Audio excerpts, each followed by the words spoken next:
लक्ष्मीकांत बेर्डे, अहो किती मस्त ग, खूप छान खूप छान. लक्ष्मीकांत बेर्डेंबद्दलची अशी काही जवळची आठवण आहे त्यांच्यासोबत? लक्ष्मीकांत बेर्डे आमचे खूप लाड करायचे. मला मासे खायला खूप आवडतात. त्यांच्या घरनं डबा यायचा.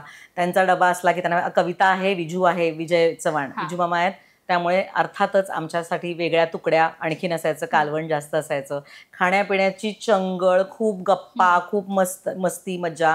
आणि मी नेहमी लक्ष्मीकांतबद्दल हा किस्सा नेहमी सांगते की कसे असतात. लक्ष्मीकांत खूप आजारी पडले की नाही, तर त्यावेळेस मला ईशान झाला होता बरं का, आणि मी नाटकातून काम करायचं थांबवलं होतं. तर मी लक्ष्मीकांतचा त्यांचा मला फोन आला, काय कशी आहेस म्हटलं. हां म्हटलं, मला तर कळलं. आता ऐक, तुला एक सांगतो, आता तू नाटकात काम करत नाही आहेस, त्यामुळे तुला लोक असं म्हणतील की रंगभूमी जवळजवळ तुझ्याशिवाय थांबली आहे असं सांगण्याचा प्रयत्न करतील.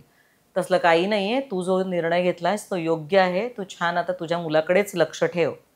हे अत्यंत, बघ ना किती छान सल्ला आहे.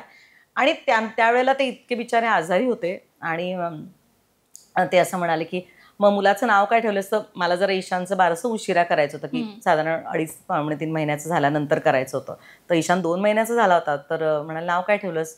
तर मी म्हटलं नाही अजून नाव ठेवलं नाही. मग लोकांनी नावं ठेवायच्या आधी पटकन नाव मग त्यात पण त्यांनी विनोद केला होता की लोकांनी नावं ठेवायचे, तू नाव ठेव त्याचं लवकर.